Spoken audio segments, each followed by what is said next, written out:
All right, welcome back, everyone, to this episode of Drunken Jurors. I haven't really got anything to start this off. I'm Jeff. Huh?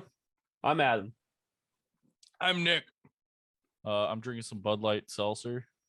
That's because I'm sad and I'm saving the good stuff for the recording we have after this. I have nothing at the moment, but that may change. We'll find out. I'm Nick. I got a Bud Light Lime. We already got who you were. We Whatever. did that first. I'm practicing for AA, and I have potatoes. Hi, Nick. Hi. Why are you an alcoholic? Your dad left. It was that because there was no milk. Of course. I became an alcoholic out of necessity. So you guys excited? We're going international this week.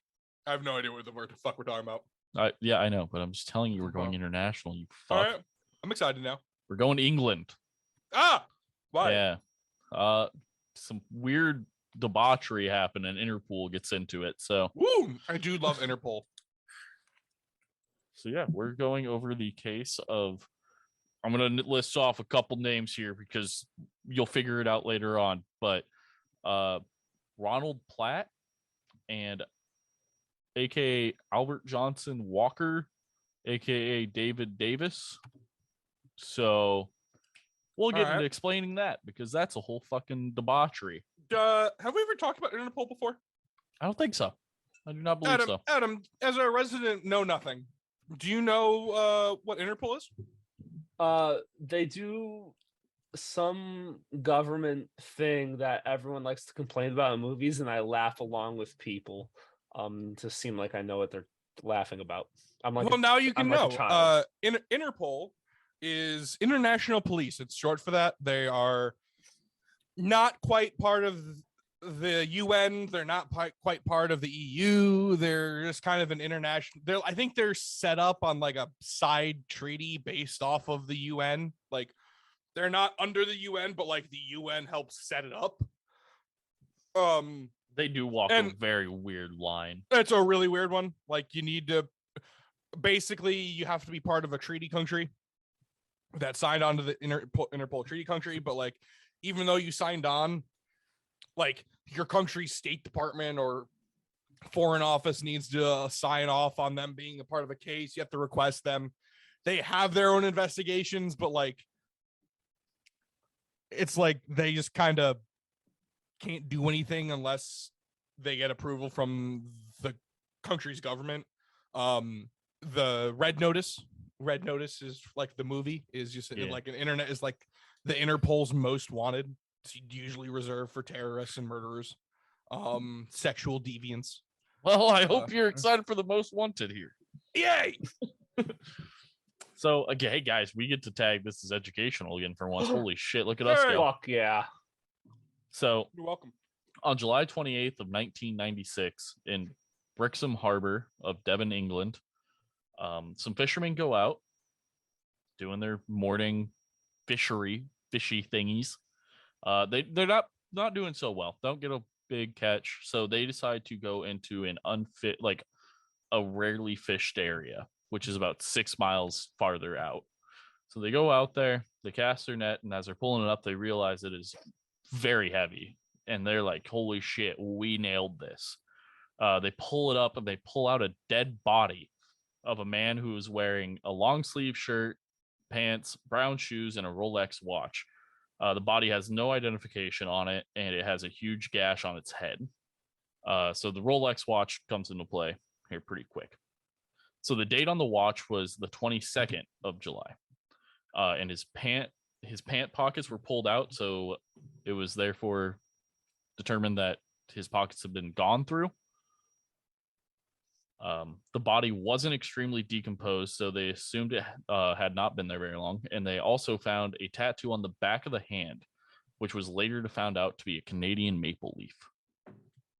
Ooh. So the police, once they get the body, they talk to the people of Rolex and find out that if it's a real Rolex, it will have a serial number just next to the waistband where it connects the watch or the wristband. That happens a lot, actually. Like bodies will be identified based on like the Rolex or like the what's the other one?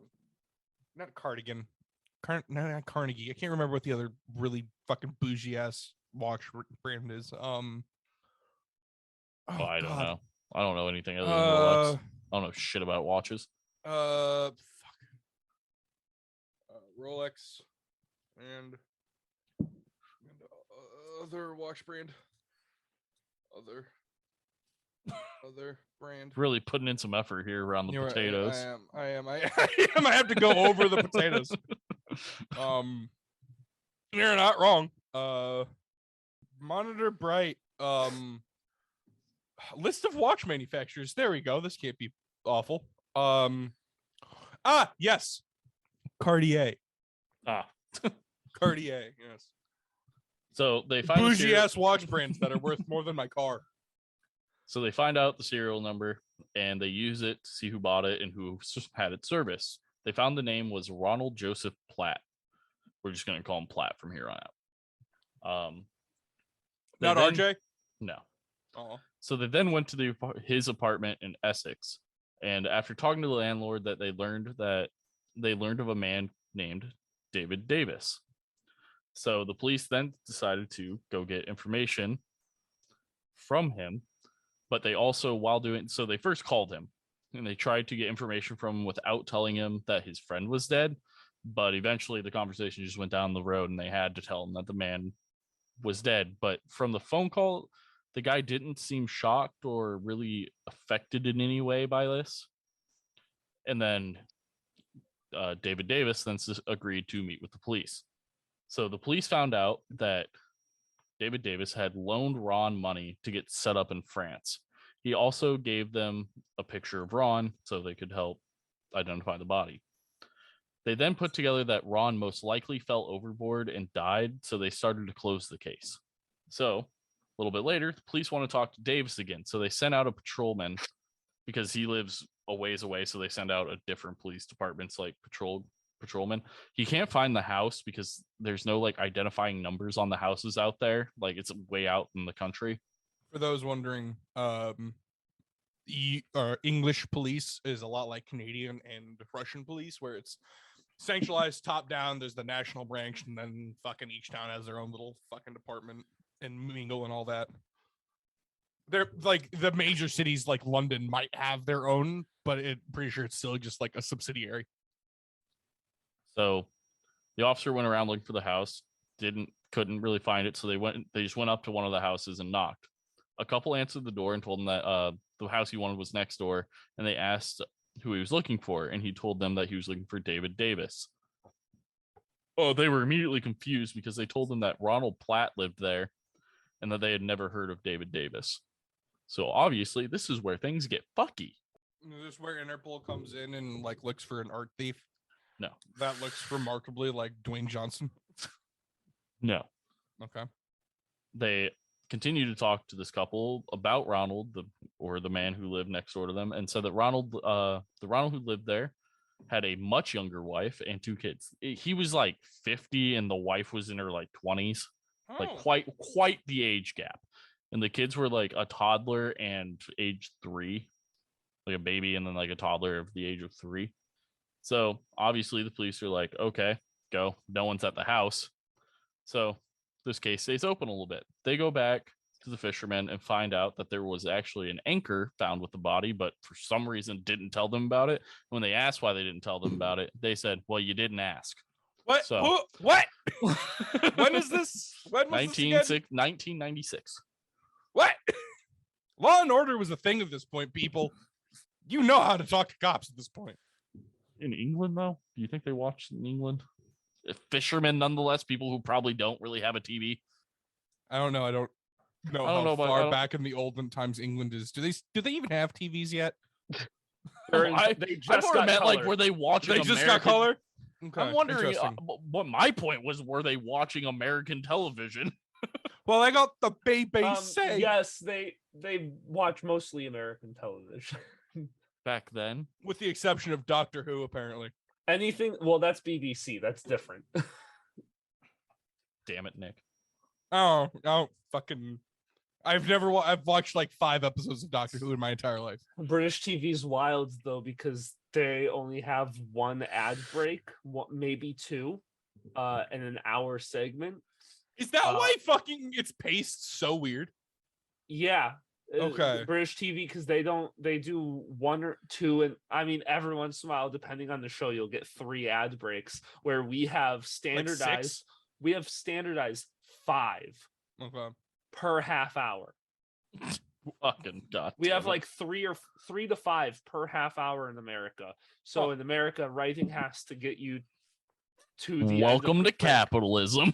And in Britain puts out better TV.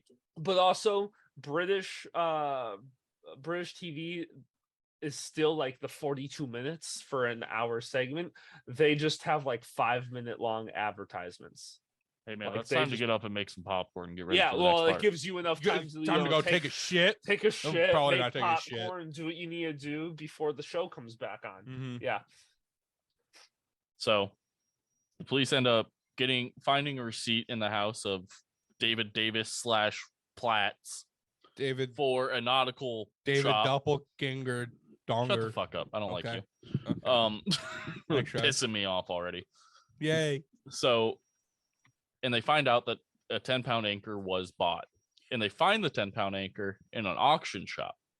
How they managed it, don't fucking know. But they figured it out. Anchor even look like 10? Well, like a normal anchor, so it like has like this. Cock.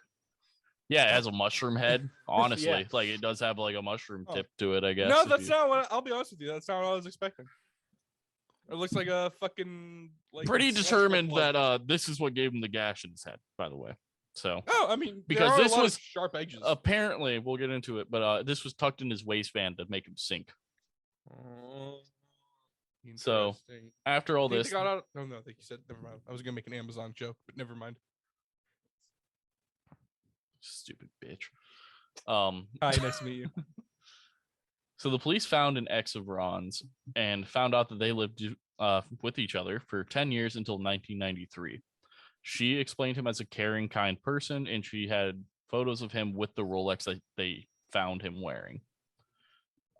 This woman was named Eileen. Eileen then explained that they had met David Davis 5 years prior when she worked at an auction house. And after they had talked for about an hour and a half, he offered her a job. She explained that she wouldn't have the job for very long because her and Ron were going to be moving to Canada in the near future because they both really wanted to live in Canada. That's literally the reason. That's a choice. So after she had David meet Ron, and when they hit it off, David offered both of them a share in his new company. He made them directors of the company, and he didn't want to be one of them because his ex-wife would come for his money and his alimony. So Eileen's job with Ron was to travel Europe and look at properties, all of which they never bought any of. She also was the one that deposited the money for David Davis into foreign bank accounts. So, hi, can you spell Ponzi scheme? One Christmas, David Davis gifted the two of them one-way tickets to Canada for if they moved by February. He explained it was so that they could move on with their lives and get to the place they dreamed to live. He explained to them that they could stay on as directors only if they would take their signatures and make them into stamps so he could approve and deny things while they were in Canada. They agreed. They end up moving to Canada, and it does not go well. They can't find jobs, and after 5 months, Eileen comes back home for a wedding, and she sees Davis. She told him that she was not going back to Canada, and he got very upset. Wonder why. If you're wondering, it's because he stole Ronald's identity. So what? She's gonna leave her fucking husband in Canada? They're not married. So. They're just in a relationship. Still, just gonna straight leave him in Canada? Pretty much. Harsh. The reason they broke up pretty much was because he wanted to stay in Canada and she wanted to move back. You said they lived 5 years without jobs in Canada? No, 5 months. Okay. I'm like, how do you do that? He then told her. Oh, sorry. Later on, Eileen spoke to Davis a couple months after that Ron's body was found, but Davis had never told her anything about him being dead or his body getting found. He told her that Ron or Platt, went to France and hadn't talked to him since January. Eileen started to feel like David had something to do with Ron's disappearance after she had found out that Ron was in fact dead. He called her and she agreed to meet up with him for coffee, and she told him that she found out that Ron had died. The police had set up an arrest on him at a train station for when he went back home from this meet up for coffee, but he never showed up. So they went by his house and saw that he was home. He then got into it. They staked it out. He got into a taxi and left. Then armed officers ended up pulling over the taxi and arresting him, which was wild because they don't really have anything to go off of. They have a body, but they don't really have enough to really, they have like no evidence that he really had anything to do with it other than that receipt. But like, he owns a boat, so him buying an anchor wasn't weird. It's England. Their laws are a little different. Due process is a bit grayer. They can hold him for longer. Yeah, without that makes sense. Because that's what they end up doing. Magna Carta. Sources. I always thing. forget this. Oh, Sources. yeah, that's true. Sources. Actually, I have no that idea. book I've used for like 4 weeks now. That one. And then also the Almost Perfect Murder full documentary by Real Crime. Oh, that's good to know. Thank you. Yeah. That book. It is like The history book- of true the book, crime Yeah. cases, volume 1 through 3. Oh, nice. I'll look it up because I feel like I should give a real source. Yeah, I mean, it's better than the book. The book I've used for 4 weeks, Nick. The good book. True Crime Case Histories, volumes 1, 2, and 3 by Jason Neal. There you go. When they started looking into David's past, they had found out that he was on Interpol's most wanted list. It's Interpol, not Interpool. I don't Your fucking like you. face is in her ass. God, I wish, brother. Interpol. It's one. Sorry, he was on Interpol's most wanted list. You said Interpool the first time, and I'm like, huh. What? So after his arrest, they went and arrested his quote unquote wife. We'll get into that later also. And found she was packing up a diaper bag. And when they went to move the diaper bag, it was extremely heavy. They found 4,000 British pounds and 2 1-kilo gold bars. Then searching the rest of the house, they found 25,000 more pounds, 8,000 gold francs, and 17 more gold bars. And then multiple paintings valued at least 6,000 pounds. That's like two. Okay, that's like 2 paintings though. Well, still, but Your ass is like 2 paintings.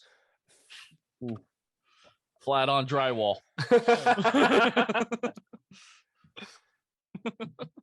Oh, like Sorry. here. They also ended up I don't want to be here no more. They also finally found his boat dry docked at a different harbor, a ways away from where he lived. So, a whole thing about David Davis is he had an American accent. So, thinking that he was an American, they sent the prince to Interpol, and this is where like a fucking Belgian or something. no, he's Canadian. Oh, okay. They Interpol comes back and says that he is number 4 on the most wanted list. What the fuck? Hold on, I'm gonna look up Interpol's most wanted right fucking now, and I'm gonna tell you, guarantee you, they're all terrorists. Nowadays, yes. Interpol. This is 96, 97. There was still terrorism. Like the IRA was a thing. Al Qaeda was a thing. Well, I'm about to give you why he was on it, but let's see. Number 1, Rafael Cairo Quinto, wanted since 1985. Jesus. Well, he was a distribution of more than 10,000 tons of marijuana. He's a cartel guy. That is a lot. 10,000 tons. Emil Dan Serbu, wanted since 2006, a Romanian for cocaine trafficking. Okay. And number 3, our David Davidson's former. No. 4. No? He was It 4. was 4. It was 4. All right, sorry. We skipped the 4. Clemente de Jesus Castellanos Rivas, wanted since 2009. 34-year-old Salvadorian. Yes, MS-13 tattooed on his forehead. Oh, well, I wonder and what is- he could be wanted for. And is wanted for injury causing death, homicide, or murder after firing several shots at police investigators in El Salvador, killing one. Yeah, well, there you go. Yeah. All right, so They really upped the bar after David Davis. his real name was Albert Johnson Walker, and he was from Canada. He was wanted for fraud for millions of dollars.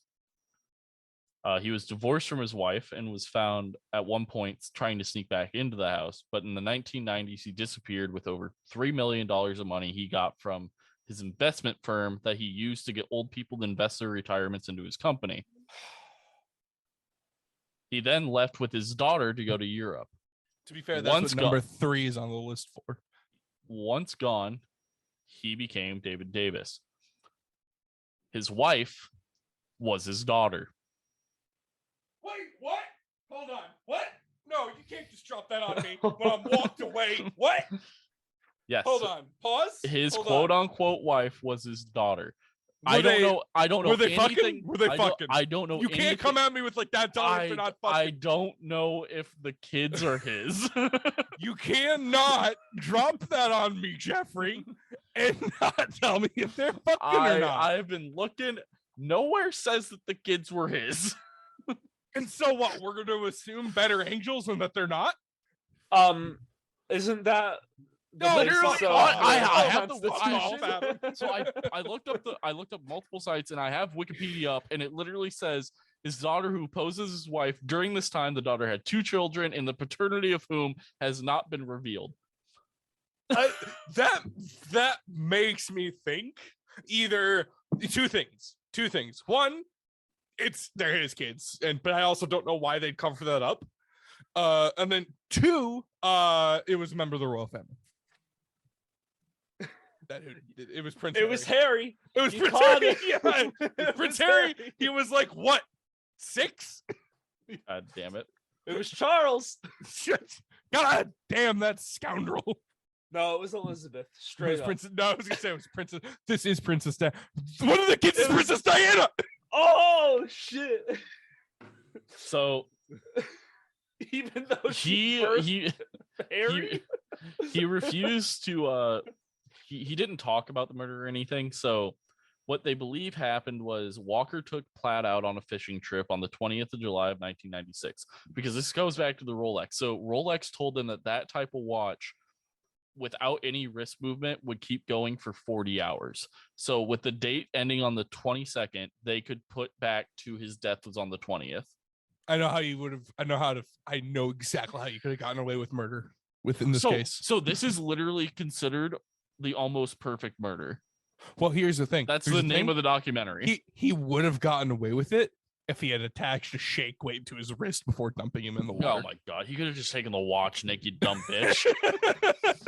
No, because then they think it was a robbery. Granted, if they thought it was a robbery. So if it wasn't for the watch and for that officer going up to the wrong house and the old couple telling them about who actually lived next door, he would have got away with this. Because the case would have been closed and he would have just fucked off. But wouldn't if he had gone to the old door and asked for David He just Davidson? wouldn't have been home. Oh, wow. Because the family had weren't there, so they just wouldn't have left, and they probably would have called him again or something. So they think that Walker took Platt out on a fishing trip on the 20th of July of 1996, where he then murdered him, weighed him down with the anchor, and dumped his body into the sea. Is 10 pounds enough to weigh down a body? I don't think so, but apparently it was. Like, that's where I'm like, is that enough? I didn't think it would be either, but I feel like you just more gases come out than 10 pounds. right. Did he stab him? How did he kill him again? Gunshot? Probably hitting him over the head with the anchor. Oh, okay. That's how they said. Okay.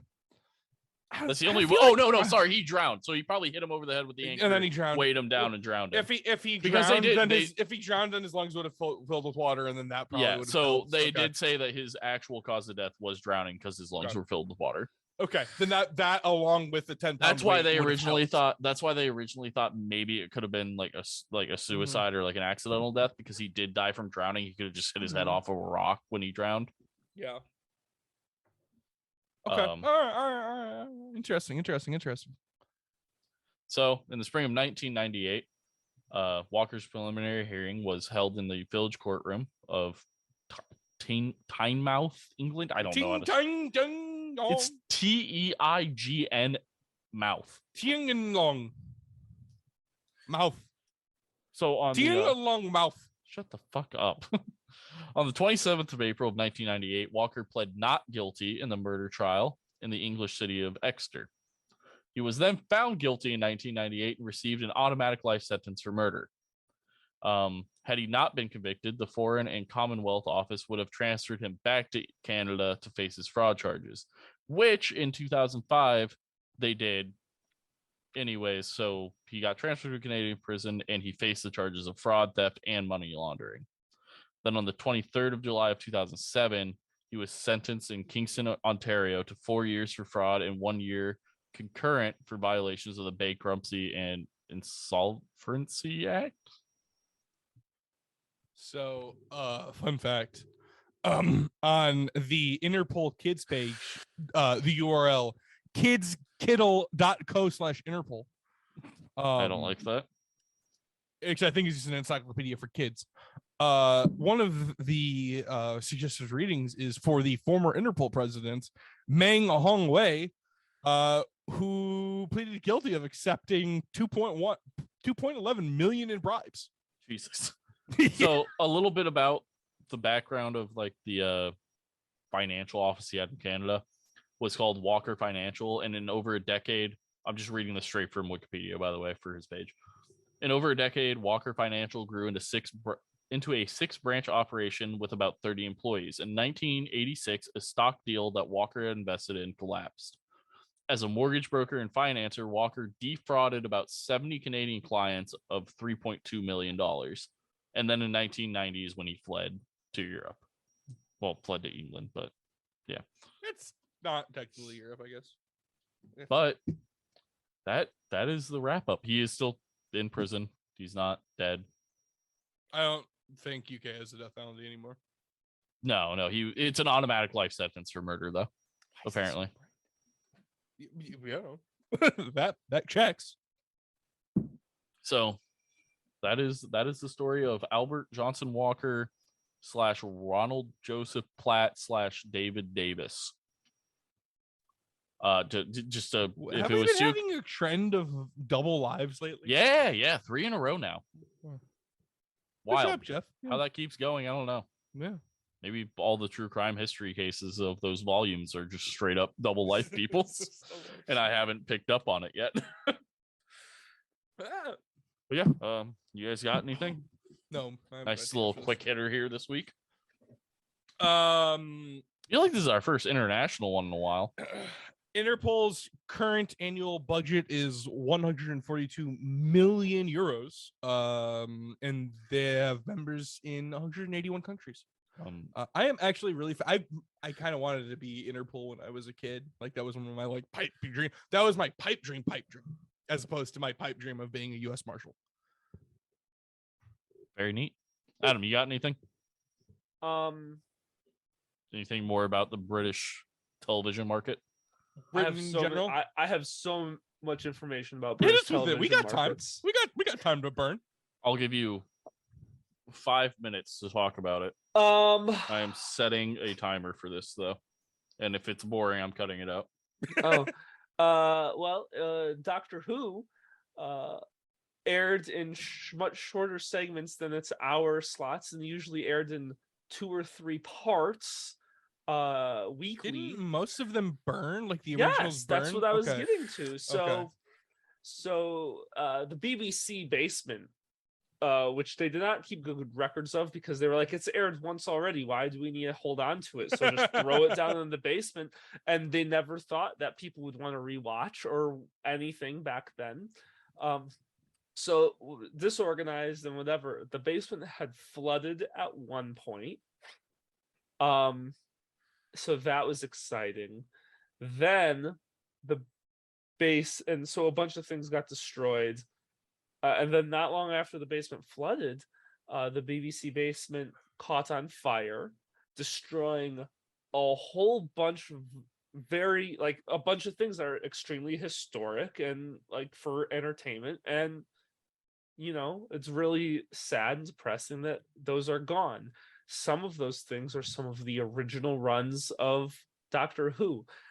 Because isn't the current like the Doctor Who we have like on HBO, isn't that like the second iteration? Yeah, it's the continuation. It it's is a continuation.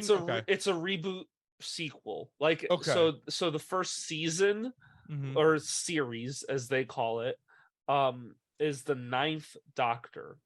Okay. So the first 8 Doctors came from the original run of the show plus some TV movies. Was that in like the 70s or like when was that? It was going up into, so the TV movies were in the 90s, and I think there was one in the 80s. But the original run was like from like the 40s to the 70s. Oh, like wow.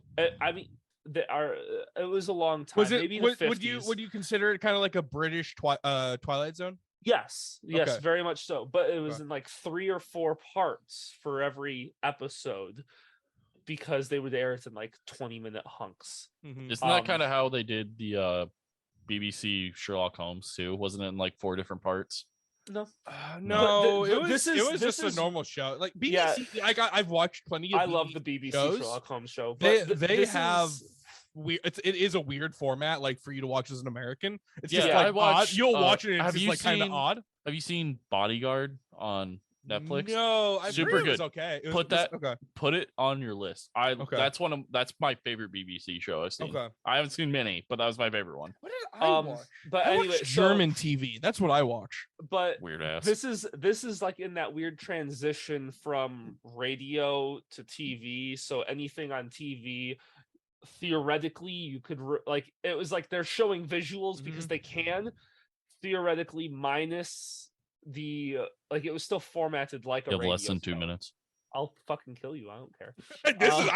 I find this fascinating somehow. But anyway, so after all of this death and destruction of entertainment in the basements of BBC, they've been able to piece together things. People had copies.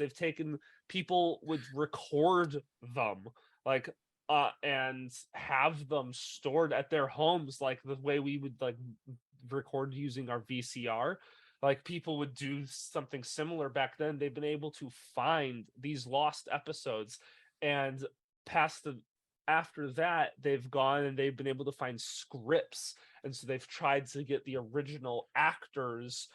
This has been going on since the 80s, so would get the original actors to re-record the audio of these old episodes with the scripts they found, or they've done interviews with the people in production and actors and stuff to write the episode again, because sometimes they'd have like part 3 but not part 1 and 2, so they at least would know where it was going, or they'd have part 2 and not 1 or 3, like, so they'd use this and they've animated these episodes using the original voice actors, or as many as they could, and if they couldn't, they'd find people who could what the fuck's the term, not mimic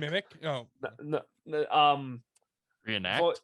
No, the people who pretends to impressions. They could do impressions of the original actors, and they'd piece together scripts if they don't have anything and just go off of stories and memory and stuff of people.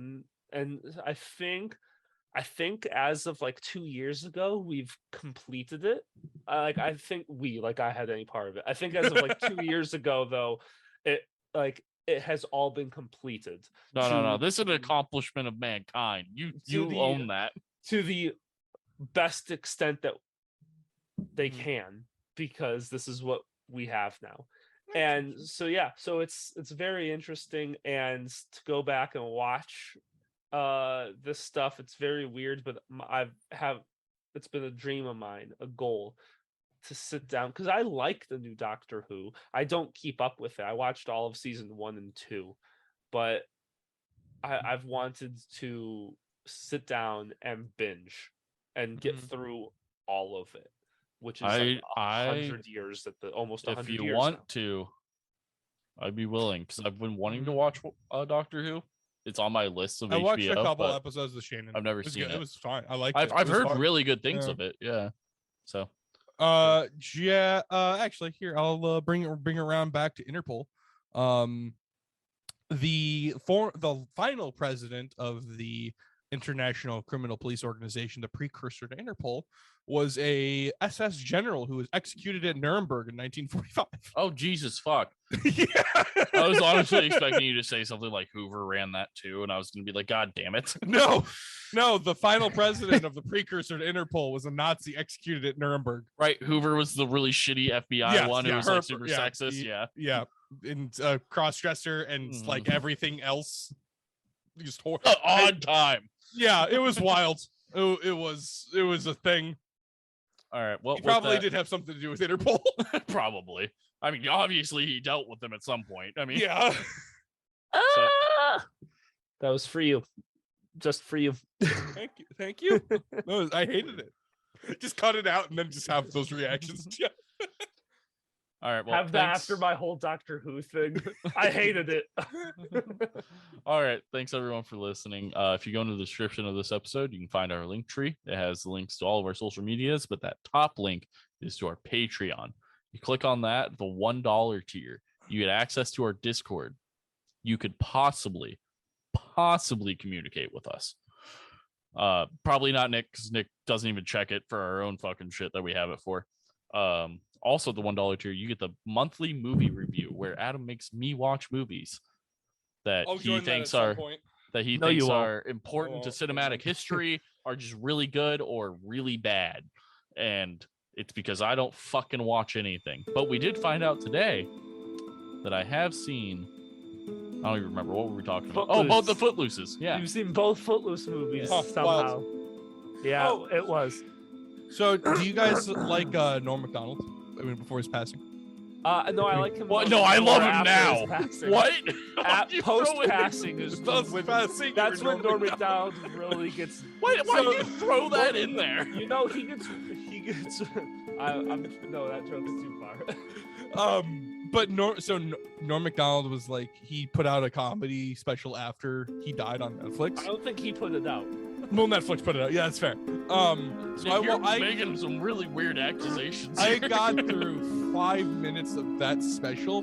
It was bad. Like he like, it's clearly one of those things. It's like, yeah, no, stand up needs a crowd because this is just really bad. Because like he takes the pauses for where the punchlines would be, and it's just silence. They didn't add like a laugh track. Nope. Nothing. Oh fuck. No fuck bits, that. Oh. and it's like on a Zoom call. It's really, and like, I'll be honest with you, I love Norm Macdonald. The jokes weren't funny to begin with. They were just kind of like, this is awkward. I didn't like it at all. Well, at the $3 tier, everyone, you get access to the unedited video podcast. So everything that we say that isn't okay gets to stay in. Like Adam's joke about Norm Macdonald. Except I'm still not saying. So he's still not saying it. It's still that bad. Oh, understandable. But and then we have more tiers that we haven't really added to yet, but we'll get there. And then also $1 tier, you get the every year's Taskmaster special that you can watch. 3 hours of blackout drunk. You hate to see it with a couple guests just playing games and being absolutely Adam, I have actually hammered. some really bad news. I'm Mormon now and can't drink. Do some coke, you'll be fine. Can I do that? Is that a thing? Is that allowed? Oh, sure. I don't know. It's not alcohol. I don't see why not. Yeah. Outside of that, I got nothing else. So thanks everyone for listening. Nick, do the roar. Mormon.